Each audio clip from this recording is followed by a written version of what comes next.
দুইটা ভাই ভাই আমার দুইটা একটা ভাই একটা বোন এতিম হইছে। আমরা আমার বাবার হত্যার বিচার চাই। পুরান ঢাকার প্রাণকেন্দ্রে স্যার সলিমুল্লাহ মেডিকেল কলেজ হাসপাতালের চত্বরে বুধবার বিকেলে যা ঘটেছে তা কোনো সিনেমার দৃশ্য নয়, এটি আমাদের সমাজের এক নির্মম বাস্তবতা। লালচাঁদ মিয়া ওরফে সোহাগ একজন ভাঙ্গারি ব্যবসায়ী, একজন ভাই, একজন স্বামী, একজন বাবা। ব্যবসায়ী সোহাগ থেকে 50% ব্যবসার শেয়ার চেয়েছিলেন টিটু মহিন, কিন্তু সোহাগ তা দিতে রাজি হননি। এরপর বলেছে ব্যবসা থেকে একটা লাভের অংশ তাদেরকে চাঁদা হিসেবে দেওয়ার জন্য, তাতেও রাজি হননি ব্যবসায়ী সোহাগ। মহিন, টিটু সবাই সোহাগের পরিচিত ছিল। দুপুরে সোহাগের বাসায় দুপুরের খাবার খেয়েছিল টিটু। সেখানে বলেছিল চলো আজকে সবকিছু মিটমাট করে ফেলি, কিন্তু যার বাসায় সে দুপুরে খাবার খেয়েছে তার বুকে ছুরি মারার জন্য রেডি টিটু। সোহাগকে তার বন্ধুরা মিটফুড রোডে দেখা করতে বলে। এরপরই ঘটে হত্যাকাণ্ড। সোহাগকে মেরে তার লাশের উপরে বুনো উল্লাস করেছে টিটু, মহিন ও অন্যান্যরা। তাকে হাসপাতালে ডেকে নিয়ে যাওয়া হয়, উদ্দেশ্য ছিল মিটমাট। সেই মিটমাটের বদলে তিনি আর ফিরে আসলেন না। নিথর রক্তাক্ত হয়ে পড়ে থাকলেন রাস্তায়। প্রকাশ্যে শত শত মানুষের সামনে একজন মানুষকে ধরে এনে পিটিয়ে হত্যা করা হয়। জানা যায় সোহাগের অর্ধবিবস্ত্র নিথর দেহ দুই যুবক টেনে হিচড়ে রাস্তার মাঝখানে নিয়ে আসেন। নিথর দেহ টেনে হিচড়ে নিয়ে আসা ব্যক্তিদের একজন তখন মোবাইল ফোনে কথা বলছিলেন। ওই সময় সোহাগের রক্তাক্ত মুখের উপর কিল ঘুষি দিতে থাকেন আরেকজন দৌড়ে এসে সোহাগের বুকের উপর লাফাতে শুরু করেন। বুনো উল্লাস করেন তারা। প্রকাশ্যে কেন এই নৃশংসতা? জনগণ দাঁড়িয়ে দেখছিলেন এসব, কারো সাহস হচ্ছিল না এগিয়ে আসার। হ্যাঁ দর্শক, পুরান ঢাকার sir Salimullah medical college Mitford হাসপাতাল কম্পাউন্ডে প্রকাশ্যে হত্যার পর নৃশংসতা নেপথ্যে এমন দৃশ্য দেখা যায় যে ভিডিও সোশ্যাল মিডিয়ায় রীতিমতো ভাইরাল। জানা যায় ব্যবসার নিয়ন্ত্রণ নিয়ে দ্বন্দ্বের জেরে এই হত্যাকাণ্ড।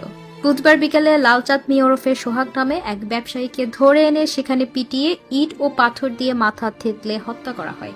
এরপর নিথর দেহ টেনে হিচড়ে কম্পাউন্ডের বাইরের সড়কে এনে শত শত মানুষের সামনে চলে উন্মত্ততা।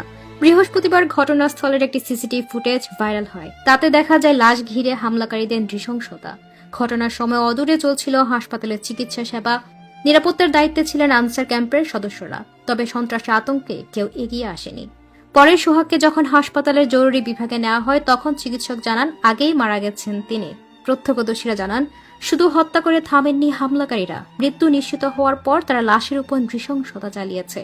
রক্তাক্ত নিথর দেহ রাস্তার মাঝখানে ফেলে তার উপর দাঁড়িয়ে উন্মত্ত উল্লাস করেছে তারা। একজন নয়, একাধিক হামলাকারী লাশের নাক, মুখে এবং বুকের উপর একের পর এক আঘাত করেছে। সিসিটিভি ফুটেজে দেখা যায় সোহাগের অর্ধবিবস্ত্র নিথর দেহ দুই যুবক টেনে হিচড়ে রাস্তার মাঝখানে নিয়ে আসেন। নিথর দেহ টেনে হিচড়ে নিয়ে আসা ব্যক্তিদের একজন তখন মোবাইল ফোনে কথা বলছিলেন। এ সময় রক্তাক্ত মুখের উপর কিল ঘুষি দিতে থাকেন আরেকজন দৌড়ে এসে সোহাগের বুকের উপর লাফাতে শুরু করেন। পুলিশ ও স্থানীয় সূত্র বলছে সোহাগ মিডফোর্ট এলাকায় ভাঙ্গারি ব্যবসার সঙ্গে পুরনো বৈদ্যুতিক কেবল কেনাবেচার ব্যবসা করতেন। তার দোকানের নাম সুহানা মেটাল। এই এলাকায় বিদ্যুতের তামার তার ও সাদা তারের ব্যবসায় একটা সিন্ডিকেট রয়েছে। এর নিয়ন্ত্রণ ছিল সোহাগের হাতে। সেই নিয়ন্ত্রণ নিতে মরিয়া ছিলেন মাহমুদুল হাসান মহিন ও সরওয়ার হোসেন টিটু। তারা ওই অবৈধ বাণিজ্যের 50% নিয়ন্ত্রণ চেয়েছিলেন। তা না হলে নিয়মিত চাঁদা দেওয়ার দাবি জানিয়েছিলেন তারা। এর জেরেই দ্বন্দ্ব শুরু হয়। সে দ্বন্দ্বে ঘটে এই হত্যাকাণ্ড। স্থানীয়রা জানিয়েছে সোহাগ ও হামলার নেতৃত্ব দেওয়া মহিন, টিটু সহ অন্যরা 30 নম্বর ওয়ার্ড যুবদলের রাজনীতি দলের সঙ্গে সম্পৃক্ত। দলীয় বিভিন্ন কর্মসূচিতে যোগ দিতে দেখা যায়। স্থানীয়ভাবে তাদের সবাই যুবদলের নেতা বলে জানে, তবে সংগঠনে তাদের কোনো পদ রয়েছে কিনা তা নিশ্চিত হওয়া যায়নি। এ ঘটনায় নিহতের বোন মঞ্জুয়ারা বেগম বাদী হয়ে কোতোয়ালি থানায় একটি হত্যা মামলা করেন। মামলায় ঘটনার সঙ্গে সরাসরি জড়িত মাহমুদুল হাসান মহিন, সরওয়ার হোসেন টিটু, মনির ওরফে ছোট মনির, আলমগীর, মনির ওরফে লম্বা মনির, নান্নু, সজীব, রিয়াদ, টিটন, গাজী, রাকিব, সাবা করিম লাকি, কালু ওরফে স্বেচ্ছাসেবক কালু, রজন আলী পিন্টু, মোহাম্মদ সিরাজুল ইসলাম রবিন, মিজান অপুদাস, হিম্মত আলী, আনিসুর রহমান হাওলাদার সহ অজ্ঞাত পরিচয় 15 থেকে 20 জনকে আসামি করা হয়েছে। পুলিশ জানিয়েছে এই ঘটনার মূল হোতা মহিনকে গ্রেফতার করা হয়েছে। আরেক আসামিকে যৌথ বাহিনী আটক করেছে। নিহতের ভাগ্নি মিম আক্তার কাঁদতে কাঁদতে বলেন তার মামা পরিচিত লোকজনে এ হত্যাকাণ্ডের সঙ্গে জড়িত। তার মামা স্থানীয় বিএনপির রাজনীতির সঙ্গে যুক্ত ছিলেন এবং মিডফোর্ট এলাকায় ব্যবসা করতেন। কিন্তু টিটু, মহিন সহ স্থানীয় আরও কয়েকজন এই ব্যবসায় ভাগ বসাতে চাচ্ছিলেন। তারাও বিএনপির রাজনীতির সঙ্গে যুক্ত রয়েছে। তিনি বলেন খুনিরা সোহাগের কাছে ব্যবসার 50% অংশীদার দাবি করেছিলেন। তা না হলে লাভের 50% চাঁদা দেওয়ার জন্য হুমকি দিয়ে আসছিলেন। এ নিয়ে ওই গ্রুপটি কয়েকদিন আগে তার মামাকে হুমকিও দেন এবং 3 দিন দোকানও খুলতে দেয়নি তার মামাকে। নিহতের আরেকজন স্বজন জানায় বুধবার দুপুরে সোহাগের বাসায় খাওয়া দাওয়া করেন টিটু। ভাত খাওয়ার সময় টিটু সোহাগকে বলেছিলেন সব মিটমাট করে ফেলবেন, কোনো ঝামেলা ছাড়াই যেন ব্যবসা করা যায়, সেজন্য সবার সঙ্গে বসে একবার কথা বললেই হবে। টিটু এ কথা বলে সোহাগকে মিটফোর্ড হাসপাতালে নিয়ে যায়। সেখানে আগে থেকেই অপেক্ষা করা 40 থেকে 50 জন সোহাগকে হত্যা করে।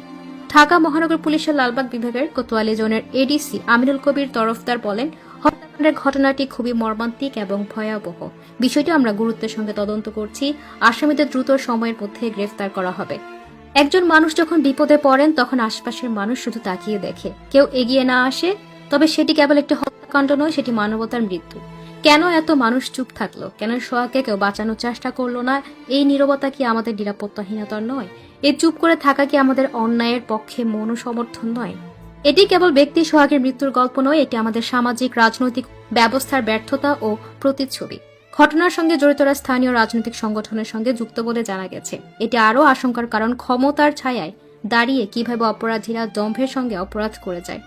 আমরা চাই এই ভয়ঙ্কর অপরাধের আইনি বিচার হোক স্বচ্ছ, নিরপেক্ষ, দ্রুত।